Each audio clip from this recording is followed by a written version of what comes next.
Previously on Echo. In the aftermath of the shocking revelations, the team must quickly locate a ship. Div and Pet find a direct route to Eastries through a black hole, but Mozaeya is not fond of the idea. Mozaeya and Shortrib develop a new mutual understanding of one another. With a decision made, the crew hops into Oku's ship and journeys toward the black hole. And now, a word from today's sponsor. This show is proudly recorded on Zencastr. When we first started recording our podcast, we had a lot of options. We needed a platform that could record and generate separate tracks and videos with a full suite of professional tools at our disposal. Zencastr does everything for us, and it'll do more for you. Go to zencastr.com/pricing and use our code BaddieBards, and you'll get 30% off your first month of any Zencastr paid plan. I want you to have the same easy experience as I do for all my podcasting and content needs. And it's time to share your story. Now let's play some fucking D&D. Okay, so I am super excited, and we can begin. The wrinkle on the IOC map shines before you now. You see the cut where this black hole dissolves the astral sea around it. And you hear an unfathomably loud rumbling noise as the cobra approaches the anomaly. You feel as if your skin is static and fizzling, and you feel an all but magnetic tug somewhere behind your stomachs.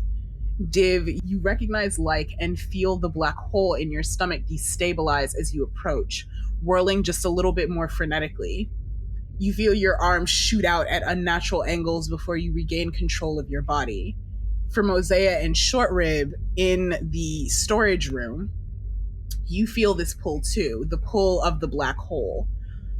And for you, Mozaeya, you feel something in your mind snap and come free, unbridled, but you maintain. And Shortrib, you feel your body begin to vibrate in a familiar way, whirring as you wait in the storage room with the former Doc. And Pet, you are staring down the maw of this black hole, and the cobra is shaking as you hold on to the control column. Oku looks over at you in concern and says, "The ship will survive, but this is a big jump. So I would like, before anything, for you, Pet, to give me a space vehicle handling check, and Oku will be giving you advantage." All right. Let's see. The DC is 25. Okay. Sorry, but that feels anti-black somehow. To have It's such a a black high hole. DC. It's a black hole. Oh, hard, Which is hard, the most hard. pro. It's the most pro black hole. Listen, to paint the scale of this real quick. Mm-hmm. You guys, you know how, let me see what we got. Beautiful. A 25 on the dot. Good. No fucking way. Good. Let's go. Very Stunning. good, because there were consequences for you failing. So to put this in scale, the Cobra 98K, the Cobra Elite 98K is a very big ship. It's built for a crew of about 15 people, and Oku pilots it alone because it is a supply ship and holds like her warehouse and everything. That's how she works. This is not a small ship. This black hole is larger than the biggest planet you guys have ever seen. You are an itty bitty little Matchbox car pulling up to the fucking sun. So yeah, DC 25. With that in mind though, you did get a 25, which is perfect. This is how we're going to handle this. What is going through y'all's minds right now as you stare down this incredibly massive natural black hole? Oh, well, there's only two people who can see it. I was gonna say, Mozaeya's thinking, "Wow, I'm so glad." Well, I'm in the you story." can't see it, but all of you felt it. So what's going through your mind right now? Definitely seeing, this black hole is something I have seen before, or another black hole, or is this more the biggest one I have seen? The question. Yeah, this is the biggest one you've seen. The one that you have gone through before, much smaller in scale. It was closer to a wormhole than anything else. I think Pet looks into the darkness of that black hole and then seeing how big it is. There is a part of him that is like scared, and the idea is like, I can't fuck up. I have too many people on here that is important to me, and if I fuck up, they are going to die. So Pet is just like, nigga, I'm strapped in, and I'm just doing all the coordinates right when I got that 25, and I'm just looking to my mom and saying like, is that like lever over there good? Is the import for that in? And just like, they're in business mode right now. That wig is stiff and it's going places. Oh my God. Not the wig, Stiff. Stiff wig, soft life. You know what they say. Exactly. Soft black hole appearance. Yes. I think for Div, the one thing that's going through their mind is don't blow up, don't fucking blow up. Like, lock in. Like, all of your concentration needs to be on this thing in your body. But then they are also looking at Next to gauge how they're feeling with the two of them kind of being made the same. Go ahead and give me an insight check real quick. Okay. I got a 9 on my insight. You got a 9. Let me roll for Next.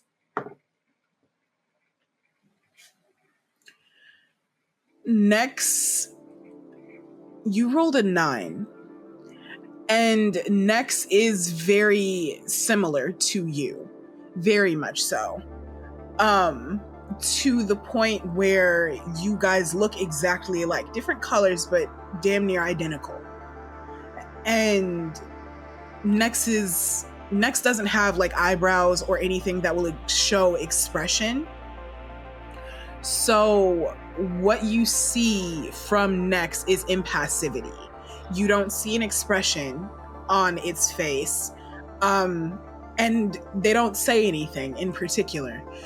When they notice you watching, they look to you and say, ready for input. Are you feeling okay, Next? Next actually cocks its head at this and says, would you like me to feel okay, Div? What the fuck? That's scary.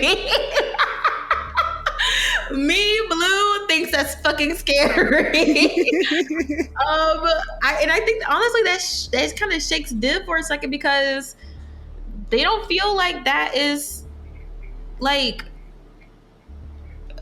computer programming. You know what I mean? Like, that doesn't feel like something like a computer program would just say to somebody. That feels like it has thought behind it. Does that make sense? Mm-hmm. I think Div is like, fuck. I think Div is caught off guard by that, and it shows on their face. And they're like, well, yes, I do want you to be okay. I mean, we're going through, they like motioned the fucking window. And, you know, they're just like, I hope you're okay. And if you're not, tell me and I'll find a way to fix it.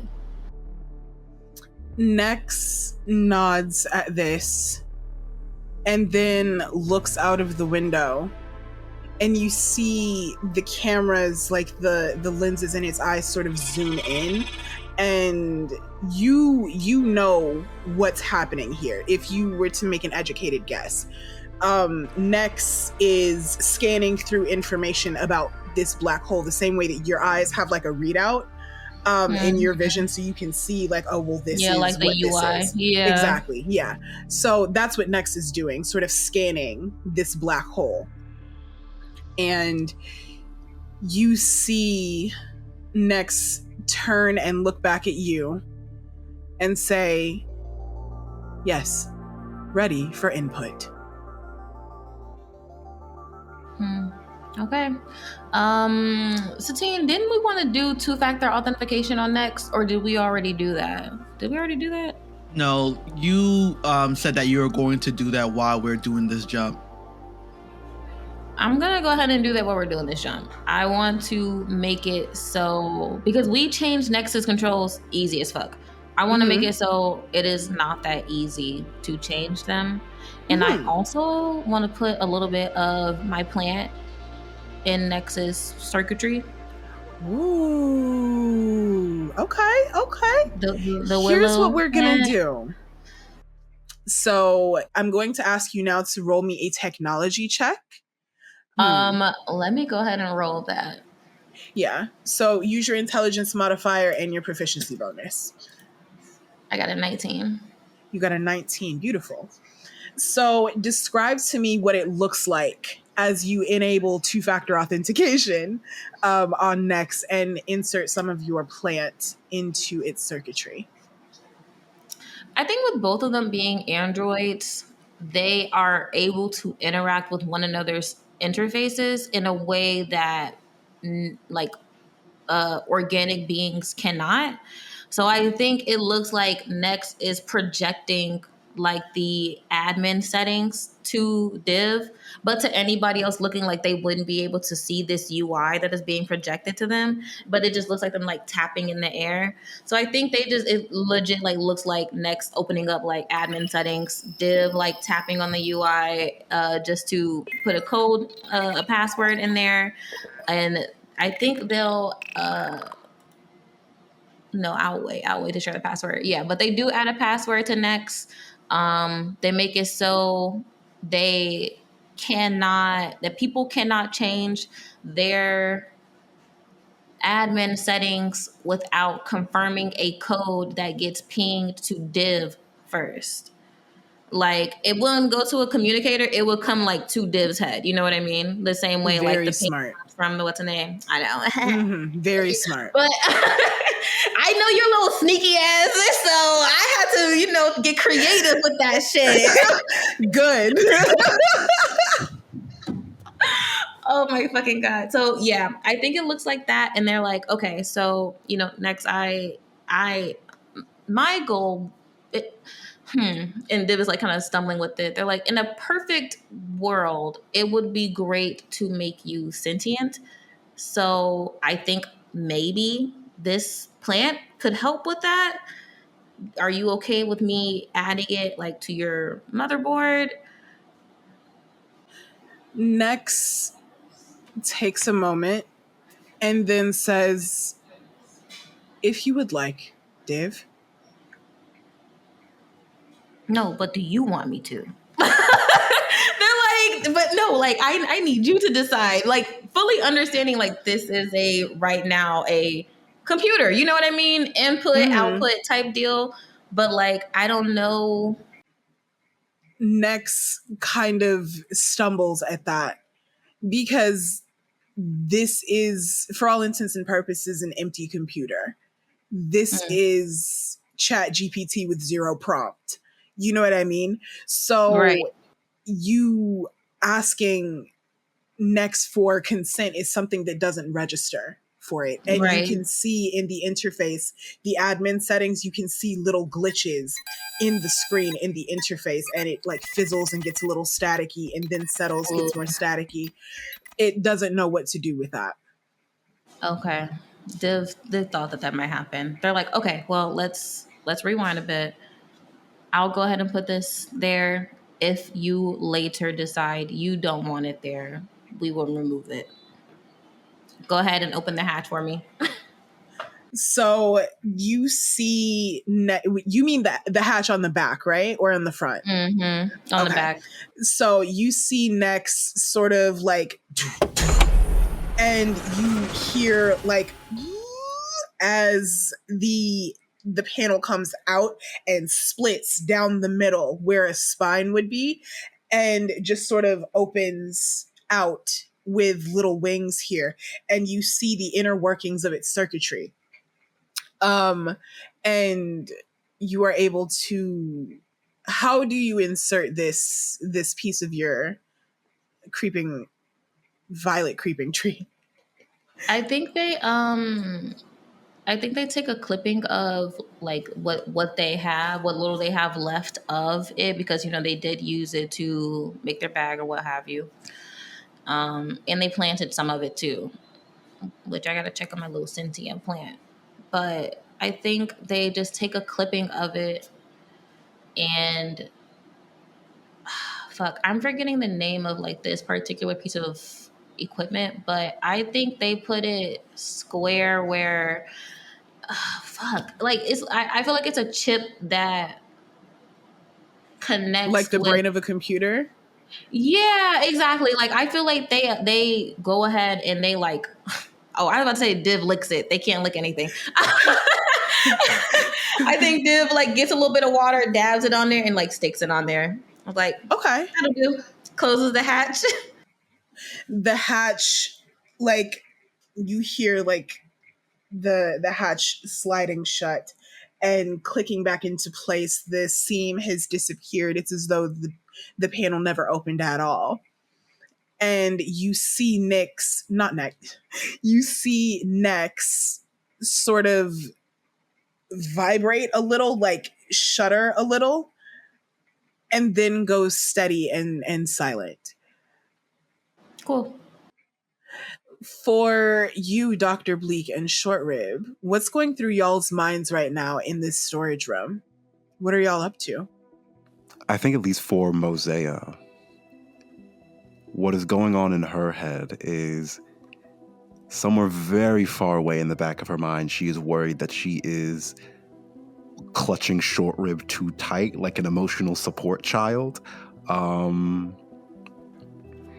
But also she has a strength of 8, and so like while she like in her mind is like holding Short Rib as hard and tightly as she can, it's probably not even like that big of a deal for Short Rib.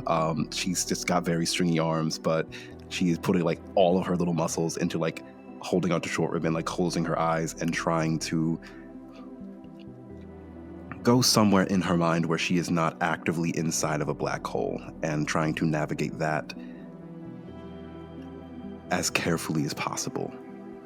I think Short Rib has a strength of 16, so super not feeling that tight squeeze. But Short Rib feels weirdly at home for the first time. In a way that I think he doesn't often, even with Big Ma. And so I think it's jarring, but in that realization, he sort of notices that Dr. Bleak is clearly not having the kind of like, oh, this is kind of like a coming home sort of time that he is.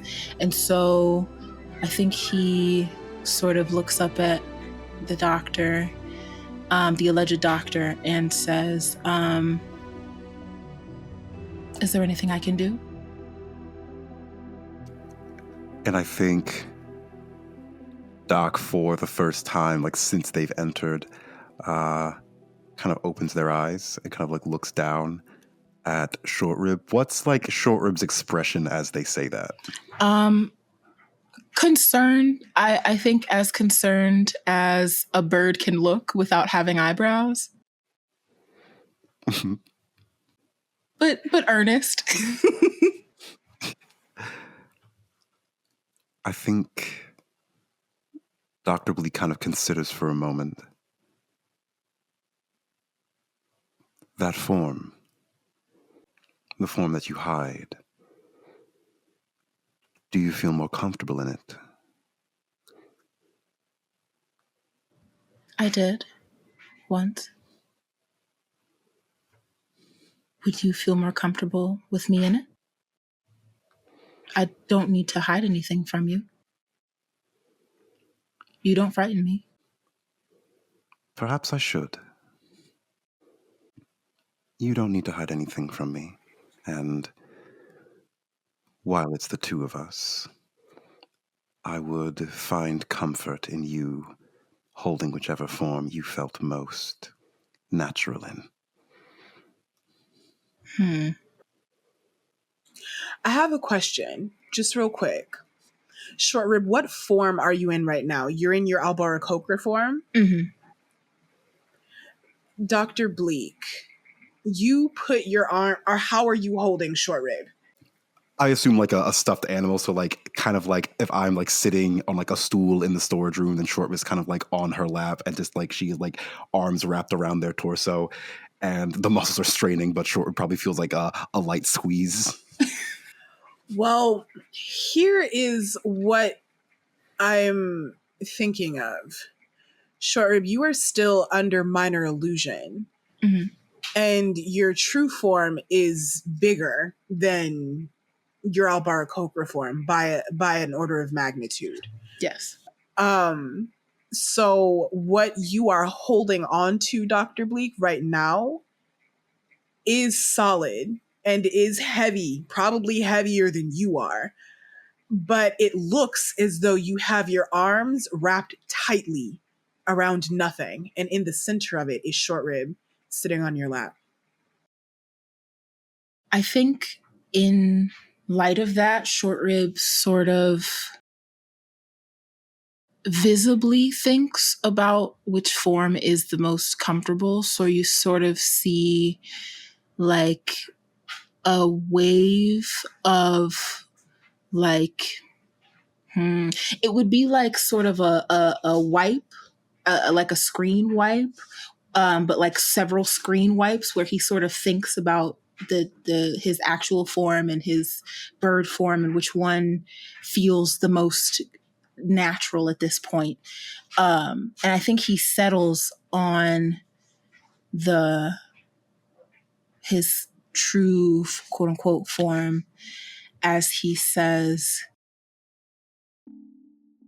I can't say that anything feels particularly natural about me, but this is how Ma found me. So perhaps you'll have some mercy on me as well. And Mozaeya nods at that and just kind of like is sort of like staring kind of like at the door of the storage room now. Finding a form that fits well is difficult. I would be happy to give you some tips when we get a moment. I would really like that. And I think Short Rib snuggles into Mozaeya's chest for a second, and says, so you asked me if we're the same. What are you? And I think Mozaeya kind of, you see the consideration kind of swipe through there. If this was like the anime, this would be like the full like lens have gone like foggy white while they consider. Mm-hmm.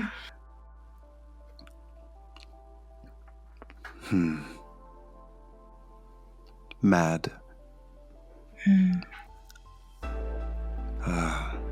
Beyond this.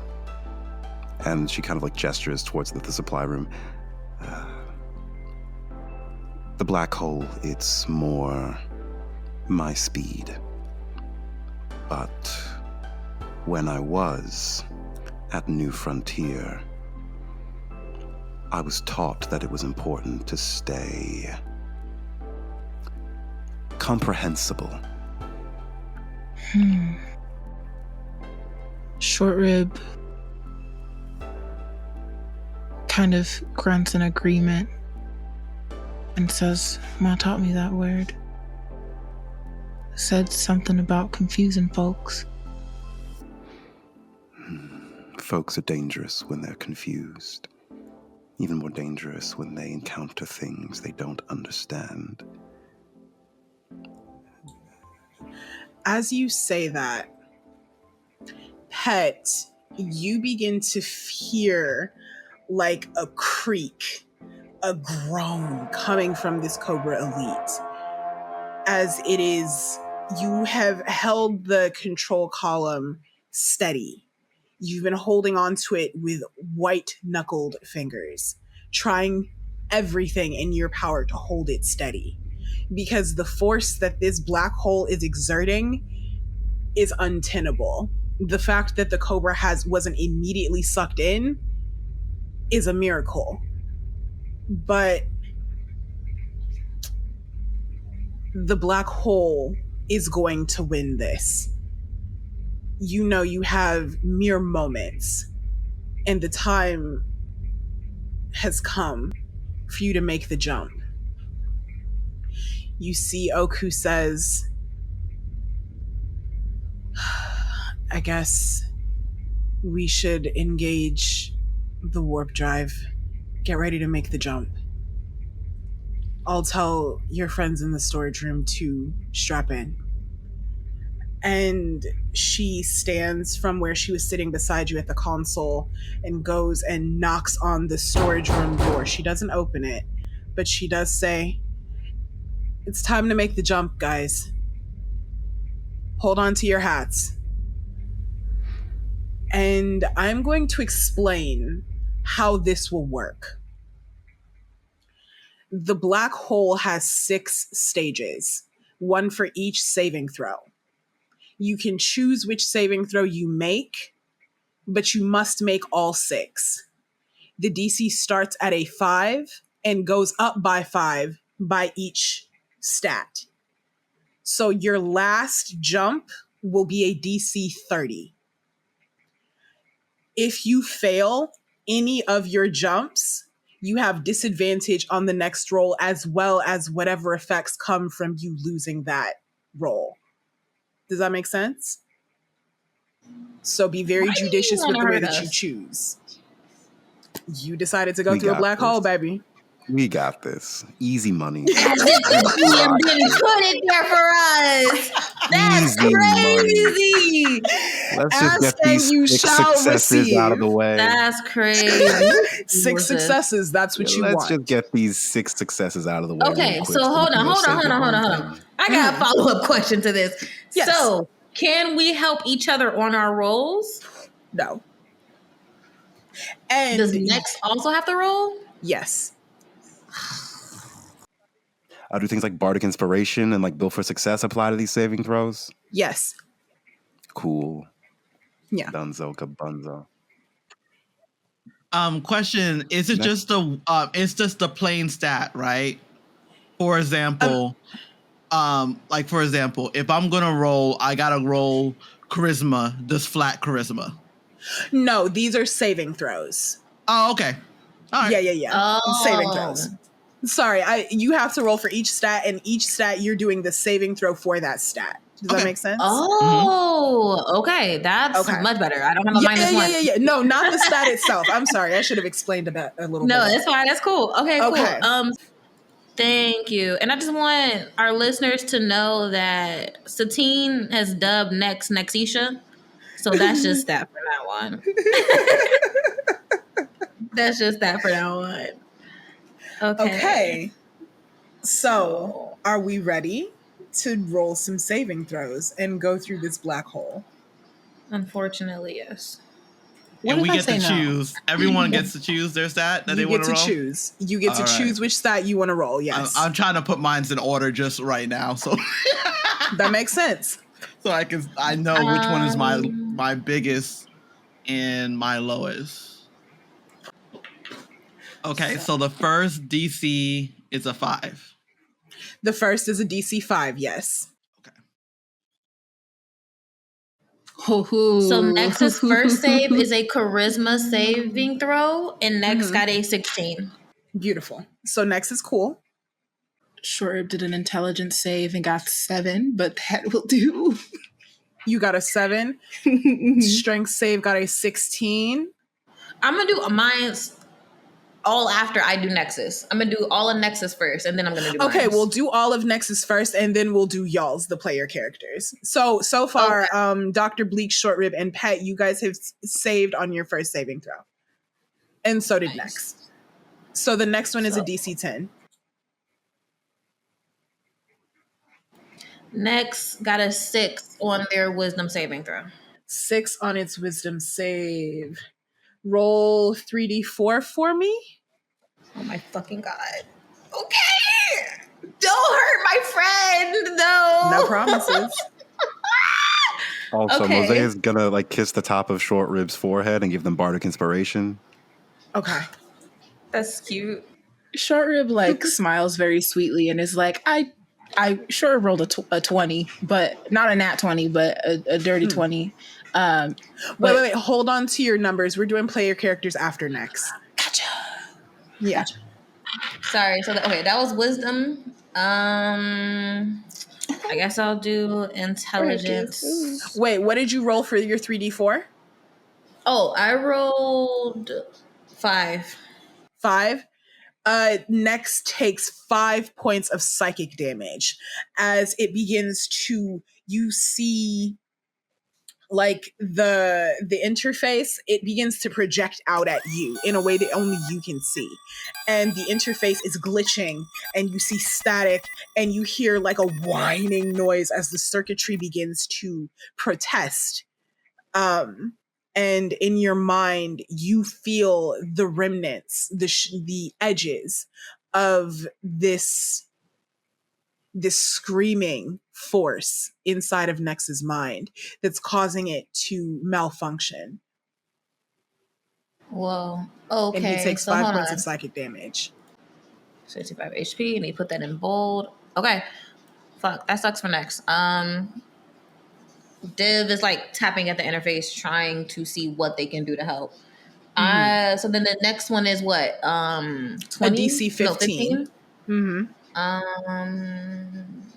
I'm gonna do Dex. Dex. Okay. 6. I got another 6. All right. So you see that Nex is on like little feet, and it has little wheels underneath it, like roller skates, not roller blades, but roller skates. And you see the wheels pop up and it like begins to try and like move and duck and dodge from that thing, whatever is in its mind that has it so freaked out by that wisdom saving throw failure. And that noise, that screaming rumbling of this black hole disorients Nex entirely, and it falls flat on its face and has disadvantage on dexterity saving throws and checks for 1 hour. Okay. Div is trying to help Nex up. And so disadvantage on the dexterity saving throws for 1 hour. And checks. And checks for So like acrobatics okay. and stuff like that. Yeah. Yeah, Div is immediately helping Nex up, and if they'll cast Mending, if they can cast Mending at this moment, they'll cast Mending after seeing. You can like, cast Nex. Mending after everything because all of this is happening all at once. Got you. Then I'm gonna roll my con next. Okay, that is a DC 20. Nex gets a 12. A 12. Nex get a 12. Yeah. Okay. Roll 2d8 Oh wait. for me, Okay. Hold on. please. I'm sorry. They get a +5 to the saving throw. No, that's right. I did that math right. Okay. 2d8. Oh. Nigga, what's happening? Oh my god, I rolled double 8s. Okay, 16. Oh shit. Okay. So next you hear in your mind through that interface as you're tapping, trying to get him under control. Make sure that Nex is okay. You're tapping very frantically, even as you're being pulled back into this black hole. You're tapping and tapping, trying to make sure that it's okay. And you see like a force an invisible force just smush into Nex and flatten the front of Nex and squish it into place. So you see the seam of a panel pushed in. And Shit. Nex takes 16 points of force damage. And one level of exhaustion, but that doesn't. Yeah, one level of exhaustion. I think that would apply to Nex. You Capri-Sunned him. What happened? Right. So we're at 49 HP for Nex right now. Okay. And their last save, I rolled a 17, and they add 6 to it. It's the strength save. It's a 23. The strength save. So with that force, roll 2d10 for me, please. Because that DC was a 25 and they got a 23. Is that right? Yes. Wait. Hold on. Can I use Build for Success on other people? In this case? I can't. I can only do it for myself anyway. Oh, okay. Okay. Okay, you said 2d8? 2d10. 2d10. Oh my god. Next. Jeez. What'd you roll? I rolled a 9. A 9. Okay. Oh, yeah. Sorry. Here we are. So you rolled 9. So you see that same invisible force take like a chunk out of Nex's helmet. So it looks like an ice cream scoop, like a divot.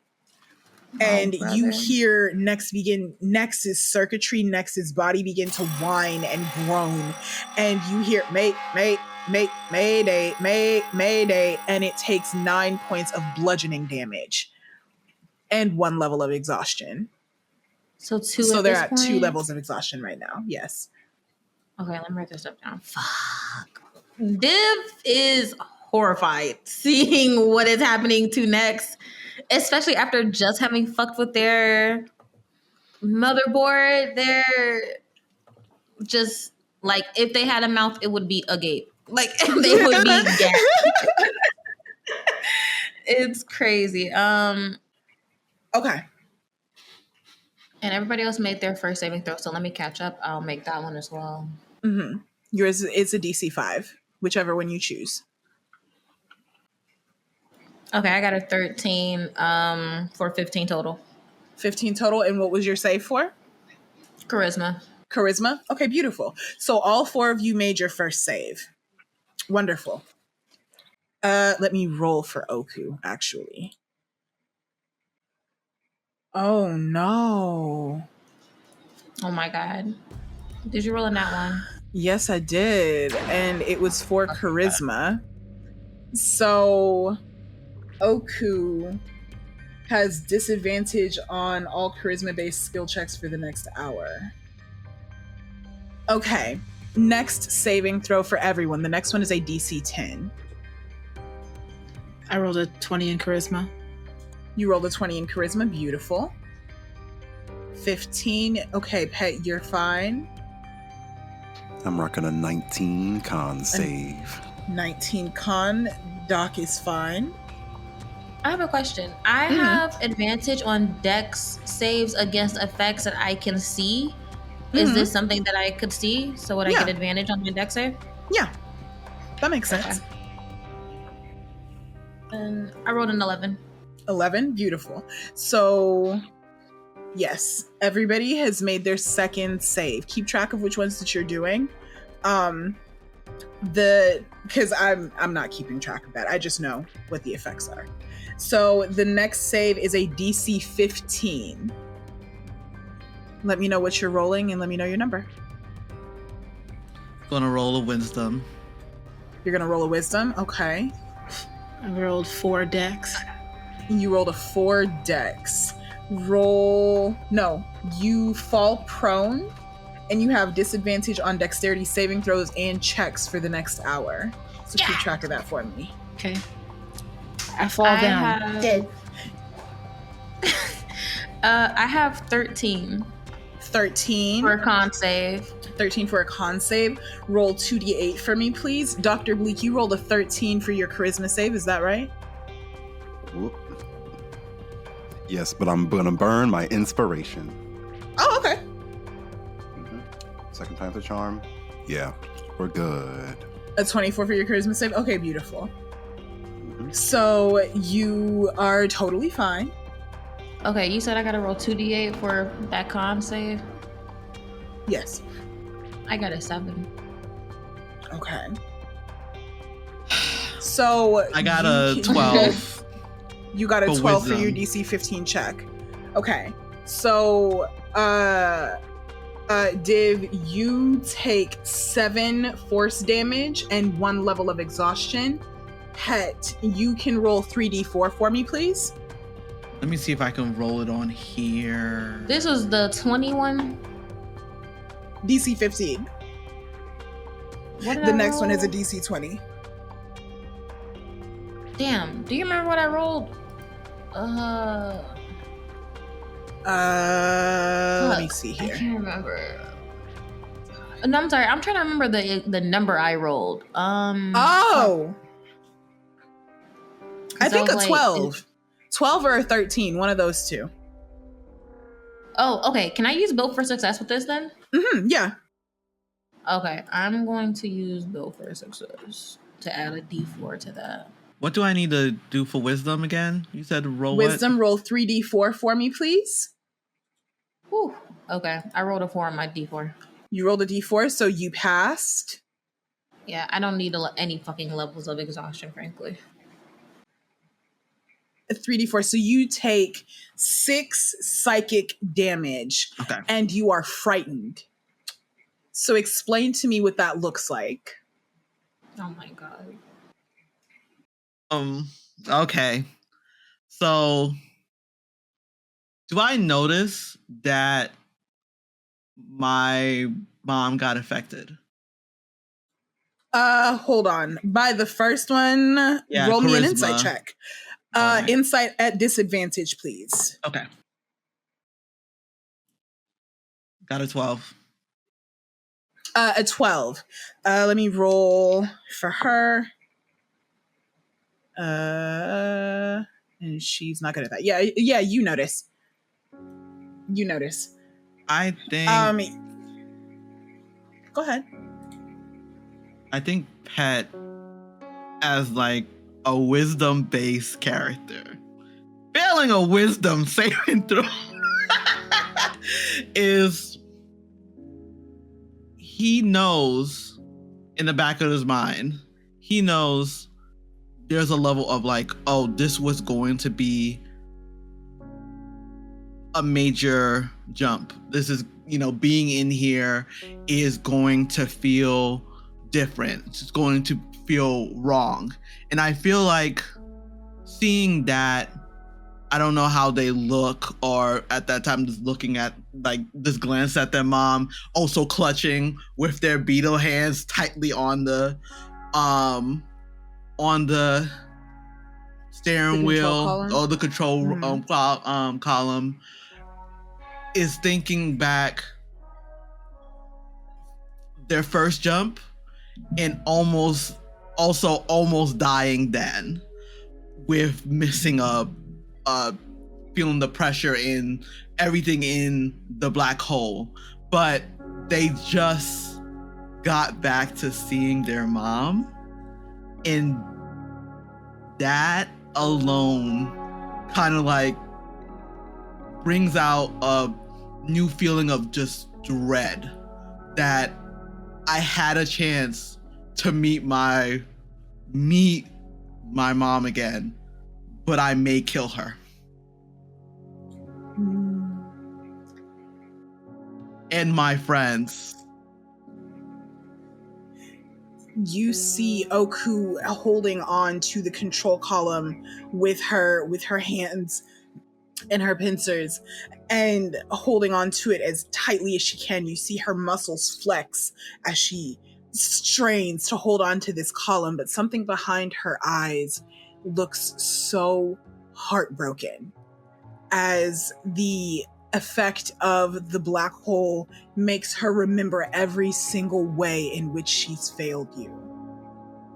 That's what gave her the disadvantage on the charisma checks, for the record. Emotional Um, fucking damage. Oh my god. Emotional damage.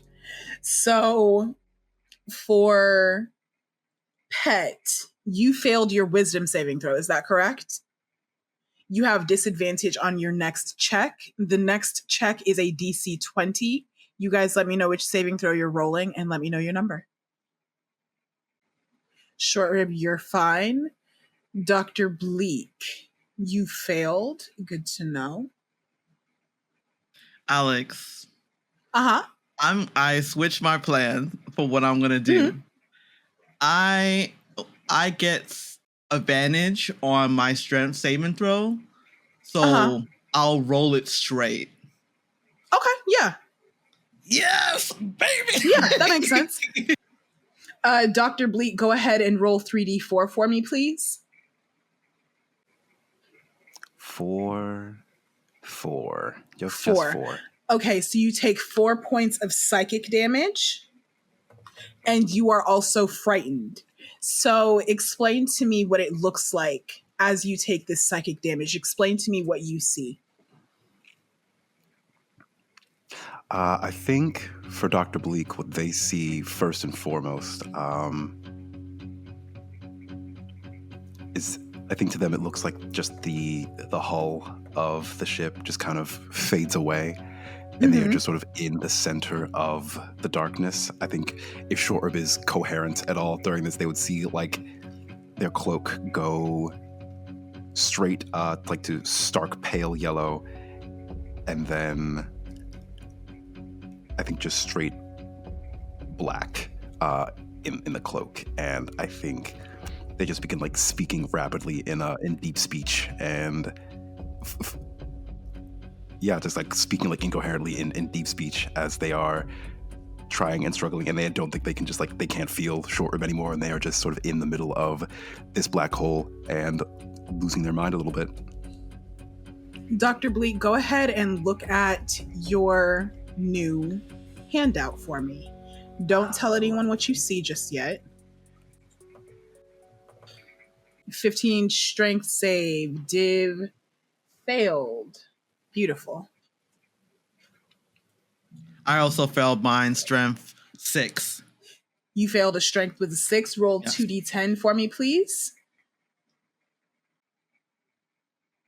You rolled a 10. Beautiful. You take 10 points of bludgeoning damage and 1 level of exhaustion. I need to roll a 2d10. 2d10, yes, and you take 1 level of exhaustion. Just some bullshit. And you take 11 points of bludgeoning damage. Beautiful. Okay. So I think that was everyone, actually. So our next check is a DC 25. Let me know what you're rolling and let me know your number, please. My dice are fucking me, and not in the fun way tonight. This is some bullshit. This is Sure, some you rolled motherfucking a bullshit. 7. So please roll 3d4 for me. I don't think I will.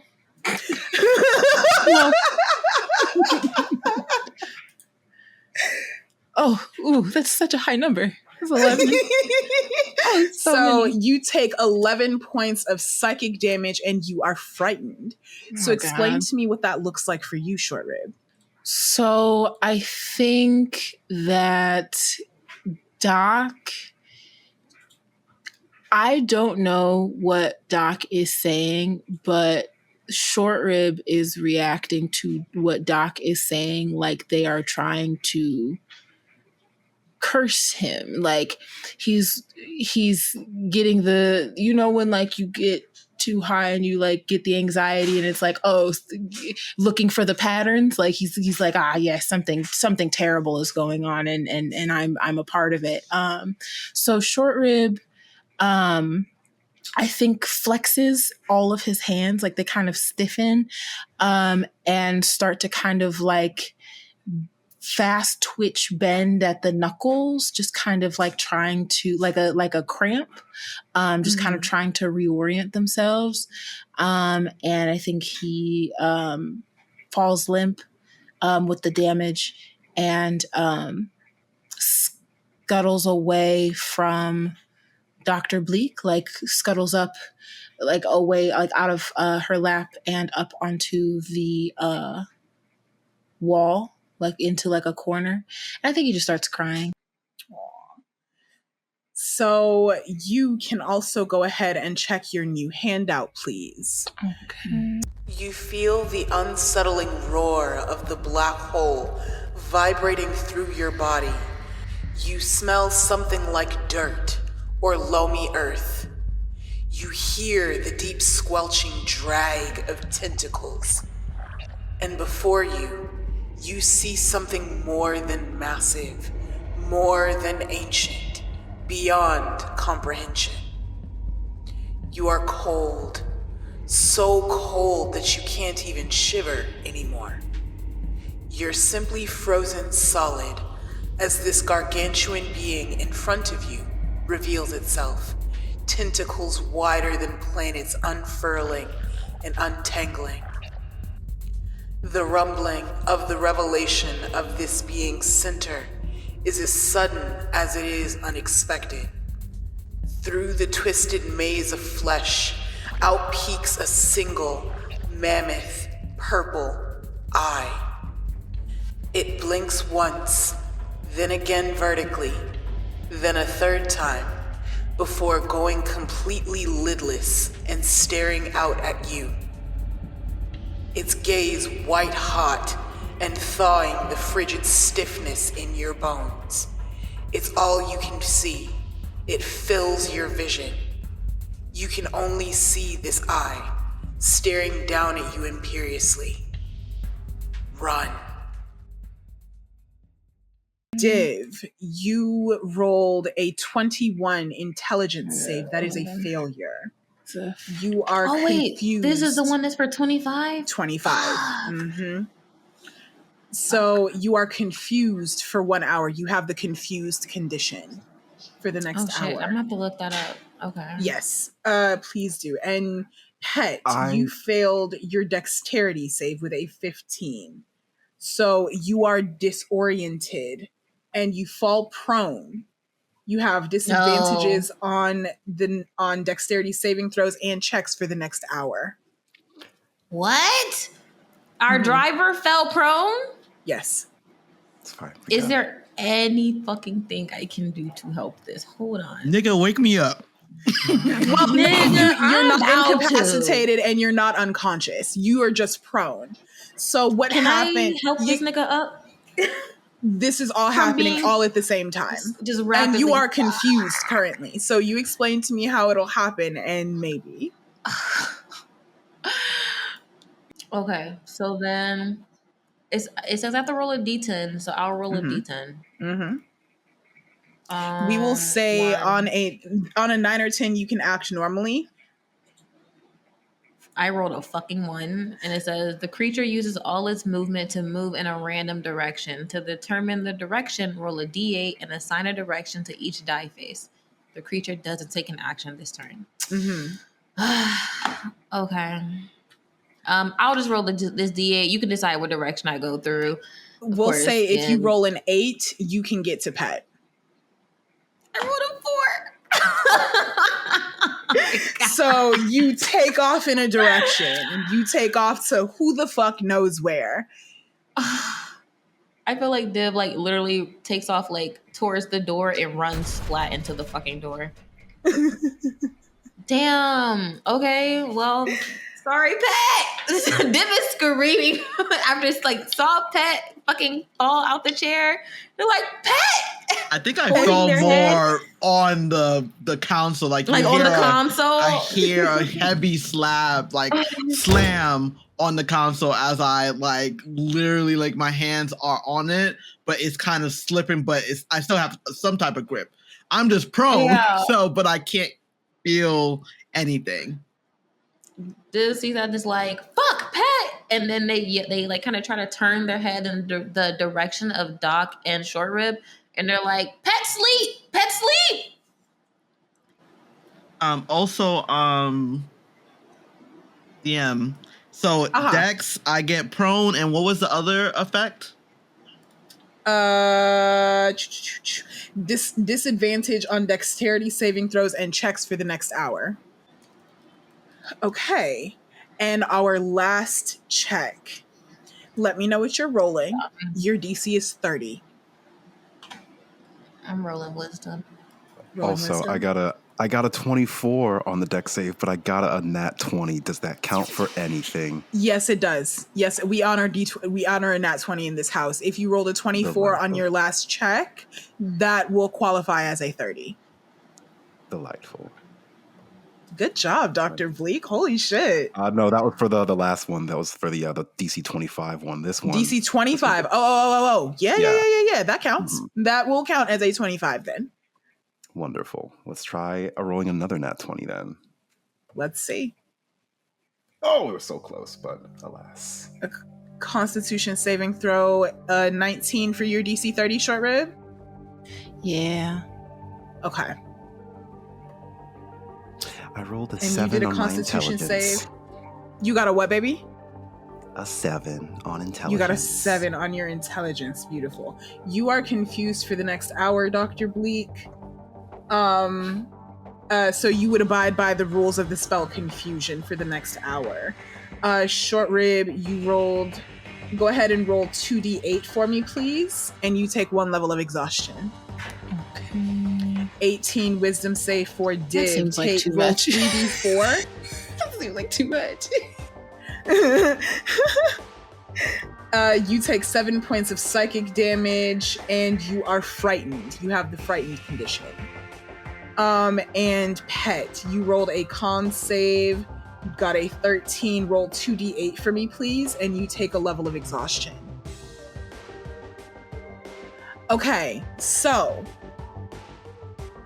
what happens after all of you guys have rolled your checks? What you hear is the ship make this ear-splitting scream, and it shudders and groans, and you feel Oku slam one of her pincers down on the console before she stands up and runs off in a fucking direction, screaming bloody murder as she is under the confusion spell and frightened. And it's just pure dumb luck that she slammed on the correct button at the correct time. Maybe her thank you to Pet. And the ship engages that warp drive, and you feel yourself lengthen into the thinness of a spaghetti noodle and stretch impossibly long, further than the range of your actual body. And the ship shoots forward, and all of you are slammed backward because nobody's wearing a seatbelt. Everybody is slammed backward into the back of the ship. I put my seatbelt on. You put your seatbelt on? Yes. Okay. That makes sense. All right. So I'm not you spaghetto. Are like, yeah, spaghetto.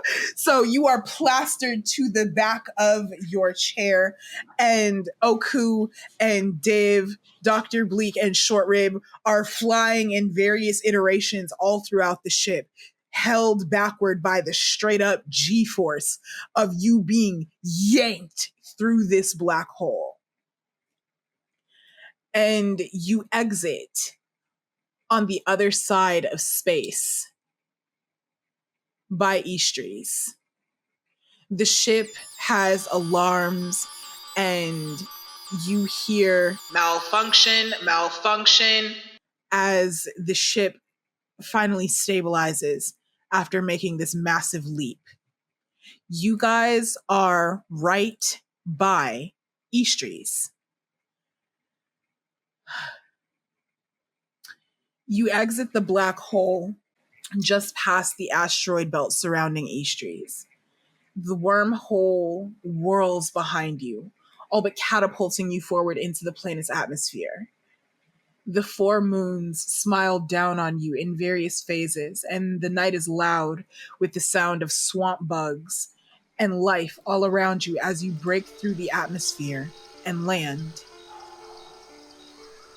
Small pinpricks of light peek from between the leaves of the massive and gnarled trees jutting up from the ground, their roots creating earthy crowns in the loamy soil and joining down below to create a forest of growth beneath the swamp water. For a moment, you're struck by the sheer beauty of this swamp city. Massive intertwined trees create a green canopy that stretches high enough that the sky is blotted out, and the vibrant verdancy of life all around you surrounds you. You hear growth, smell creation, taste birth, and you feel overwhelmingly small in the shadow of this overgrown forest. I would like everyone here to make a perception check for me, please. Just flat. Except for our friends who have been confused. Y'all can roll another d10. I'm prone. I can't do anything. I'm sobbing. Yeah, that's true. You are prone. You guys just made it. Perception. Okay, so y'all know which direction to run. So, Short Rib, you are able to come back to yourself, and you hear that the ship has settled. Feel that the ship has settled. The autopilot took over and deposited you all safely on Eastries. You hear the alarms of the ship blaring in your ears as it recovers from having taken this massive jump. And I will ask all of you, we can say that if you are prone, you need to take an action to stand up, you're up. If you're confused, it's for the next hour. And you have all taken your damage, all that good fun stuff. But you can take some time to orient yourself a little bit and come back to yourselves again. It takes Oku a while to relax. And I will say that y'all have been in this ship now for maybe 30, 45 minutes, waiting for everyone to come back to themselves entirely. How do you spend the hour that you are waiting on this ship? Do you spend an hour waiting on this ship? How do you approach this?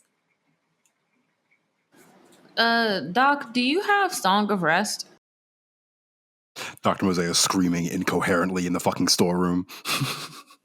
Okay, sorry. Apple, do you have... Do you have Song of Rest?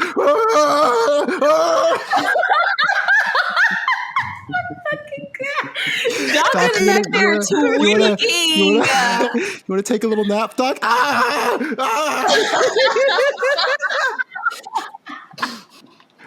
Yes, Dr. Mozaeya gets Song of Rest. Yeah.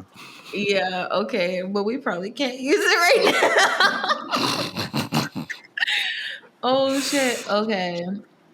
And am I still under like the frightened condition? And it was the frightened condition of the black hole? Yeah, you were frightened of the black hole. Okay. But now that we're away from it, I feel like now that you're away from it, you're good. Yeah. Yeah, calm down significantly. But I'm still fucking confused. I probably run up into another direction. I'm like, is Pet up? Pet, are you awake? I take my full movement to get up. I'm exhausted. If I take my full movement, I can't really move at all. So I'm just like in the chair, heaving like heavily, and then slowly staring out because my fear is gone. The black hole is no longer there. And what other effects I have? I don't think I have any other effects that. Oh, fear! I still got fear. Well, no. if you had the frightened condition, it was of the black hole, and so now that you're through it, you're good. Okay, so I think there's a when I get up, I'm like, it straights up real quick, and thinking that I'm still in a black hole, just like heaving and everything, looking around, and I feel that heavy exhaustion, so I can't really move. But I do hear movement in the back, and I just say, Div, are you okay? Like, it's very heavy, very like someone who's just ran a mile and just feeling that deep, like, I want to go to sleep, like right now. And I don't think it takes them a moment to look up actually and just sees where they are. And there's like a feeling of just the fear has been lifted. So there's a feeling of kind of not really happiness, but that's grateful that he didn't destroy everybody on the ship. He's at his home of homes right now, and people are safe. So that's whining in his head right now. They're safe. They're safe. I know there's other people who are not safe. They're safe in here. They're safe, but he can't move. So it's more like he's slumping to the slide, just thinking, I can't do anything right now, but let me get some Z's in me. Let me nap in that chair. But right now, everything is good in here, and I'm home. I'm home. Do you need a long rest to get rid of levels of exhaustion? Let me look. Or is it a short rest? I think it's a long yes, rest. long rest. Yeah. Yeah.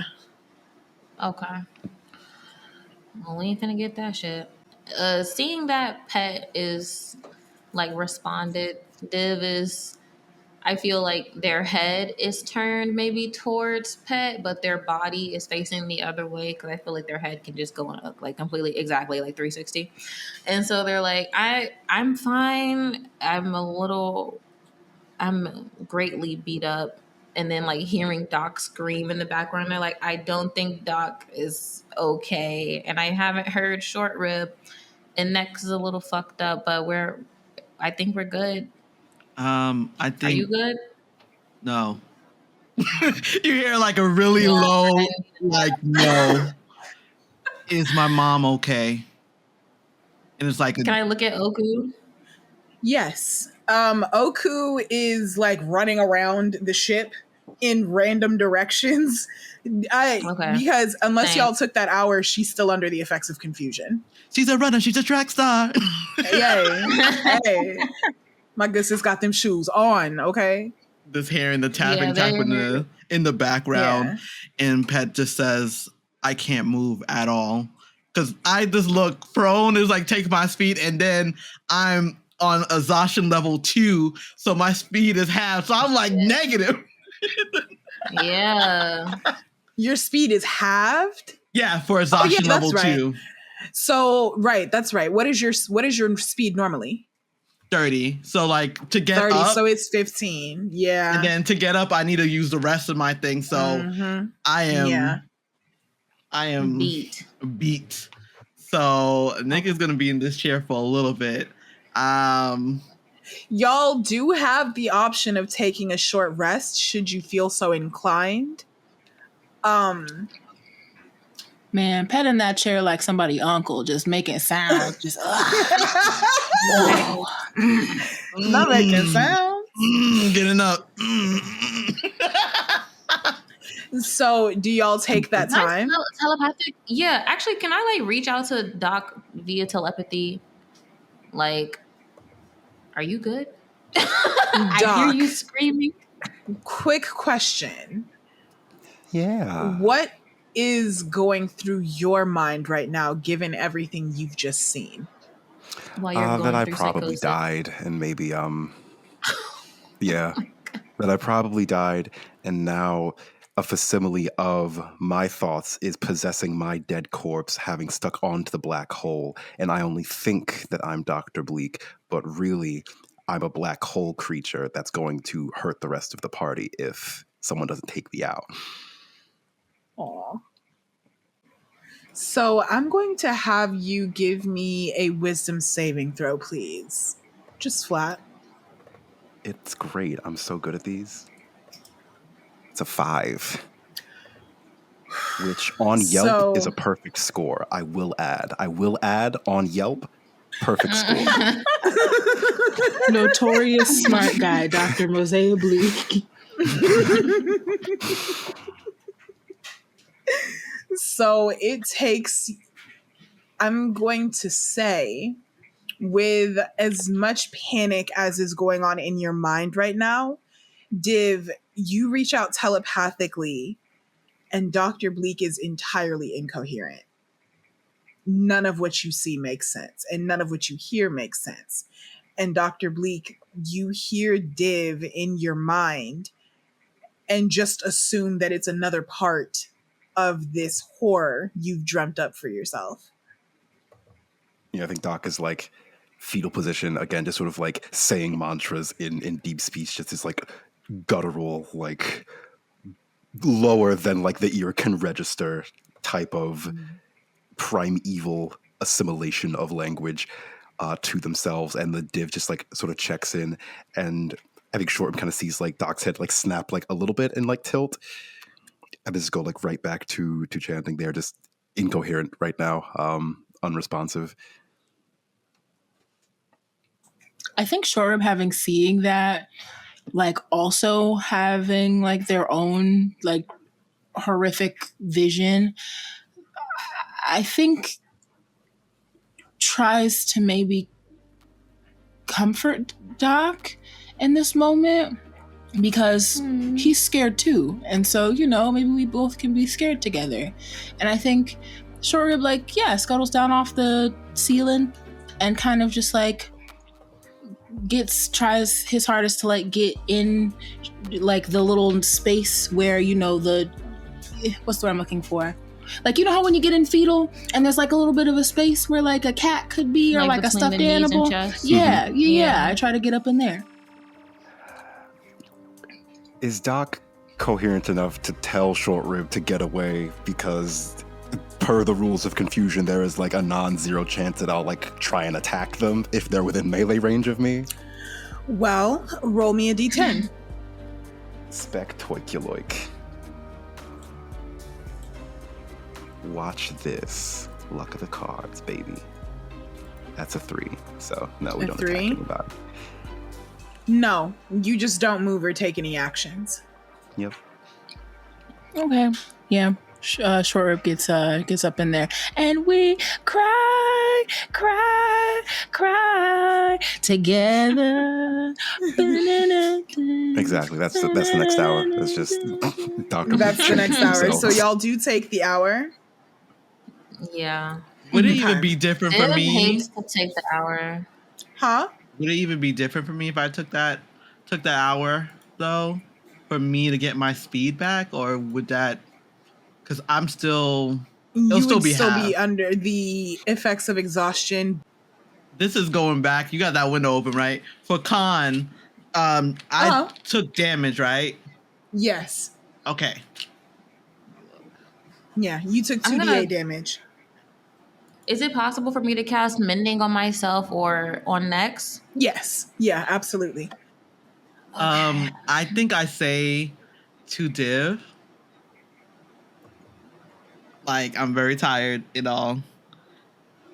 send descending to Zin.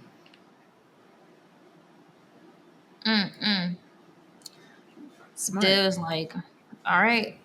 And they reply to Zend and they say, we're in Estrie's atmosphere.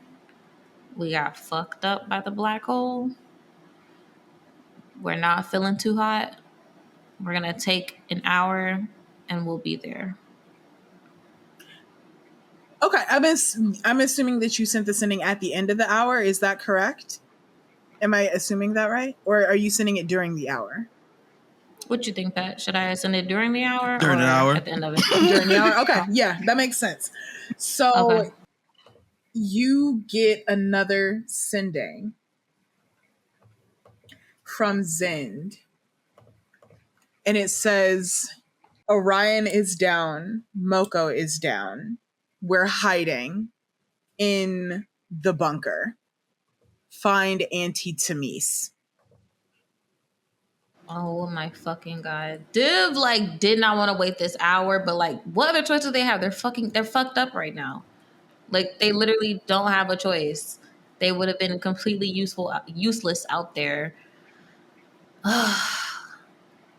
They relay that to Pet. They're like, Orion and Moko are down. And everybody else is in the bunker. We gotta find Auntie Tamis. So with that 15 perception short rib, actually I'm gonna have is everybody in the ship right now? Let me just ask I got that. a passive of 17. Can I use that? You have a passive of 17. Pet, yes, and you're no longer confused, so that's good. Pet, your passive is what, 20, right? Okay. So here's what you see. You see smoke on the water in the distance. Small fires are breaking out all along the surface of the water from the fumes. You don't hear any screams, which is alarming in and of itself.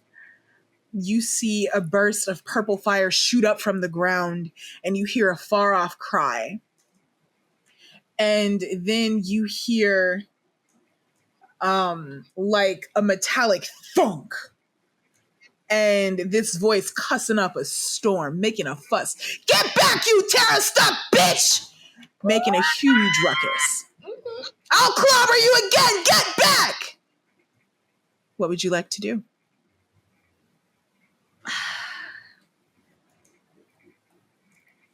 Okay, hold on a second. I have a question. I have an herbalism kit, and let's just say Div could maybe whip up, like, Pet and Div have had very long nights out on the town wrecking shit and causing havoc, right? I feel like I just feel like Div would have created a concoction that would get rid of exhaustion, at least one level. What do you think, Div?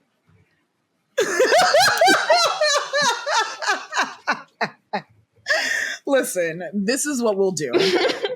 Because that is quite funny. Like a ball, like a larva. You can roll me something in there, some gross shit. I don't know. Either with your herbalism kit, you can roll me either an intelligence check or a wisdom check to see if you can whip some shit up in a hurry that will help y'all make some coffee. Yeah. For real. Okay. And see if y'all can get some shit going. So with the herbalism kit, then I add my proficiency with it, correct? Yes, you would. So, okay, cool. Is it possible to get the help action from somebody? I'm like, I like look at Pat and I'm like, I feel like I just heard Auntie Tamis down there kicking ass, but I'm still fucking tired. Do you think, what would they actually call it? The person who's tired. Yeah, I'm still running shit, but I think they're just gonna call it Drank. Do you think Drank would work in this moment? I mean, we could try. I'm gonna try. Mm-hmm. Can I ask you, Alex? Can I make a perception check to figure out who that is screaming? Do I know who's screaming? Oh, yeah, that's Auntie Tamis. Oh, okay. Yeah, that's Auntie Tamis. Okay. Yo, I think as you are talking to them, Div, you just said Orion is down. Mm-hmm. And Moko is down. and Moko's down. Mm-hmm. Mm-hmm. he can't. I'm still going on the move, and he just says, "Make it." All right. I need to get out of here. I need to kill them. Listen. Can I give a help action in some way? Yeah. You let me know how you're doing it, and I'll let you know if you can. Is this a type of like medicine? What is Div is going to try to roll? Like a medicine roll? It's an herbalism kit. I would combine that with medicine or nature. I have a +4 to nature, so I can literally say maybe what is inside the drink. The drink? Yeah. I mean, and I have a plus. You can go ahead and I add a +3 to it. +4 for my wisdom, +3 because my proficiency with it. Oh, okay. So go ahead and roll your wisdom check with advantage. It's just wisdom, not a saving throw. Roll it flat. Okay. Just a flat check. Sorry. And you can roll with advantage because of Pat. Okay. Wait, that's cocked. Okay, so I rolled an 11 on the die. The other one was a fucking 3. I add 4 and a 3 to it. 18. That's plenty. The DC was only a 15. Oh, thank God. So you tell me what you're making, and you guys can drink it and have the effects of getting rid of one of your levels of exhaustion. Lit. I think Div like rummages in their backpack. They pull out a bunch of like the equivalent of it's just like metal mason jars, because the glass would definitely break if they were keeping it on them. So they have like a bunch of like metal mason jars of various sizes, and they have like this mortar and pestle that looks so well worn and loved and cared for. And they just start adding like a couple of sprigs here. They add like a glop of something green and wet and like sticky in it. They crack like a fucking egg in there. They toss like 2 larvas in there. They are like grinding it all up, and they go ahead and add some sparkling water for the end of it. Shake it up in like one of those little bartender mixy things. And they pour it in just these metal, like little metal shot glasses, I think. And they pour enough for everybody, because Div does not know if Short Rib and Doc have a level of exhaustion yet, or Oku. So they pour it for everybody. Oku does, so she knocks it back. It tastes disgusting. It is probably the worst tasting thing that any of them have ever tasted. I think Div and Pet still probably find it repulsive, but like they've knocked these back in the morning plenty of times after fucking long runs of doing whatever the fuck. So yeah, Div opens like their little hatch. I'm gonna just say they have like a little hatch in their helmet. Toss it back. That's probably the only thing that they ever put in there, like digest. Because they can turn that into like a little chip, you know, whatever. Yeah. Okay. You're gonna have to feed it. You're gonna have to feed it to Pet. After Div picks theirs, they absolutely like go to Pet. They're like, all right, I'm gonna, you know, like opens their mouth a bit and just tosses it back. You know what? We'll also say with drink that it gives you guys the effect of a short rest. So that's how it loosened one of your levels of exhaustion. I know it's not supposed to work that way. This is broken as shit. But for my purposes, I want y'all firing on all cylinders. Hey, I'll take it. So go ahead and take a short rest as you take a sip of drink. Take a sip of drink. I don't want to.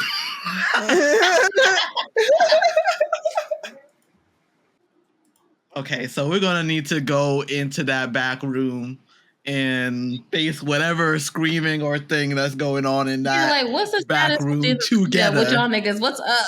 What's going on with y'all? Is Mozaeya's like restful at all?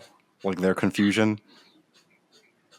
Yes. After y'all take that hour, your confusion is gone. Okay. We can say that it took you an hour to make the drink. And in that time, Dr. Bleak came back to herself. Cool. I feel like as soon as Div would have heard the screaming like stop, they would have like tentatively tried to reach out telepathically again to Doc, like a gentle knock on the mind noggin, on the mind castle, if you will.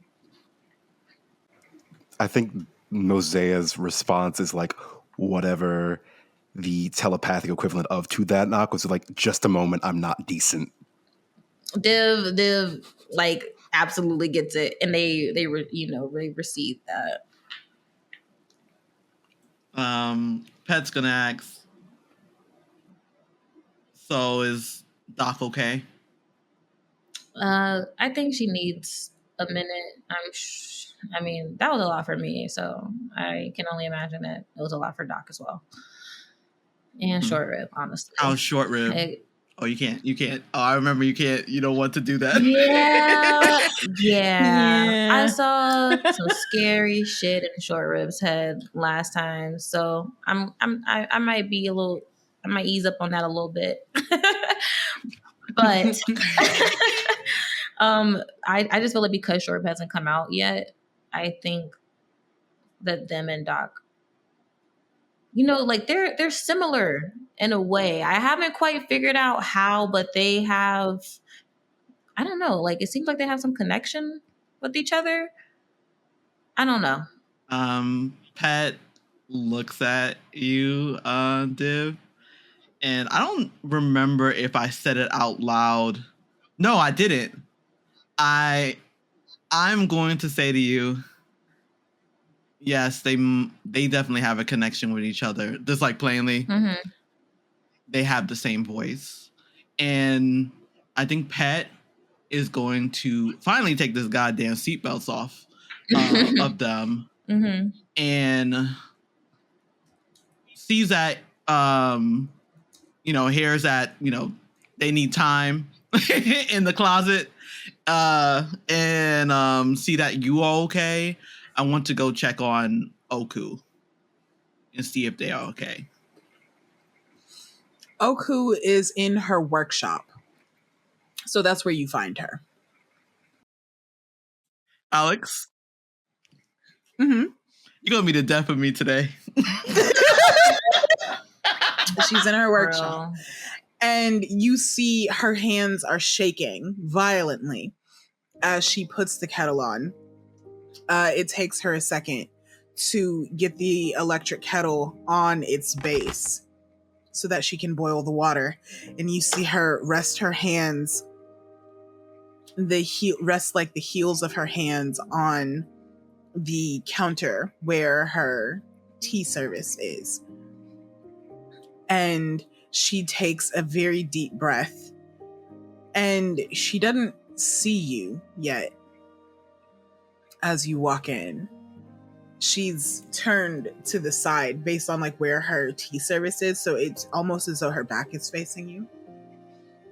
And you see her shoulders begin to shake and her second set of arms wraps around her torso, holding herself tightly. And you hear her breathing.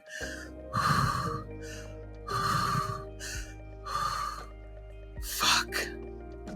And you hear the electric kettle ding, and she rolls her shoulders, cracks her neck, and stands to her full height.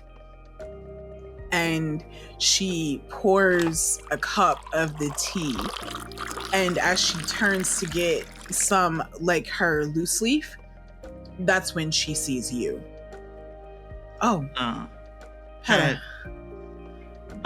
looks at their mom and says, this instantly turns back to Triken with them and says, I think I would like that tea now. Of course, Pat.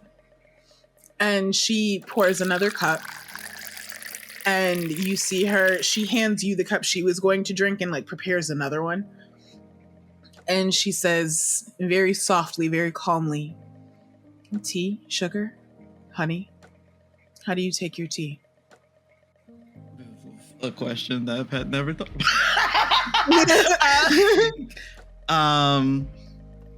Pat just says, like, just put them all on the table. And he sounds still exhausted, even at that first level, and says to his mom, I'm glad we made it. And just looks at her and says, there was a moment I truly thought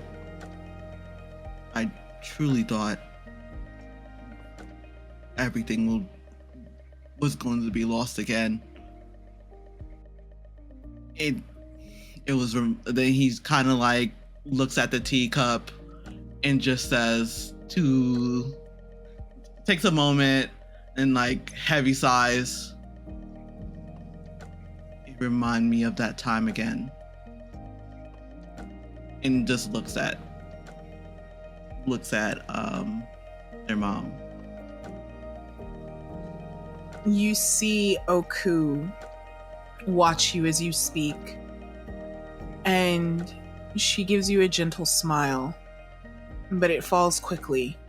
You still see a haunting sort of emptiness at the back of her eyes, as though she can't shake what she saw, what she felt. And she reaches for you. You're far enough away to be out of range of her hand, but you see her reach for you, and then her fingers close and they fall. Nah, Alex. I hold her hand. You hold her hand? Yes. You hold her hand. It catches her Yes. by surprise. It's as though she's waiting for you to reject it. And when you take her hand between yours, that is the point at which you see how old your mom truly is, as she sinks down into herself, into her own carapace, and you see her wings sort of tremble, her shoulders begin to shake, and she holds onto your hand as tightly as she can. And she says, I am so sorry. I'm so sorry. I think Pat just looks at their mom being just not the former glory that he remembers. And in this moment, he just says, I understand. And that's all he can give her at this moment. This is a kindness that he didn't think will happen right now, but seeing how she reacted, how he feels so tired, and looking at her being so tired, they fucking made it to a fucking black hole. And at this moment of time, just being there with her is just enough. Oku doesn't respond when you say that you understand, but she reaches up her other hand, one of her other hands, because she's got four. She reaches up one of her other hand and holds on to yours, holds it as close to her and as tight to her as she can. And she says, I know that we made this jump because it was an emergency. And she finally releases you, puts down her tea, and she turns and picks up her gun. And she says, tell me where to shoot, Pet. And that's where we're going to end it for today. You motherfucking... How you gonna hurt my girlfriend? That's that Apple. You remember you said you don't want no swashbuckling with my mom. This nigga got a big ass gun. We got big ass guns, man. Oku got a big ass gun. And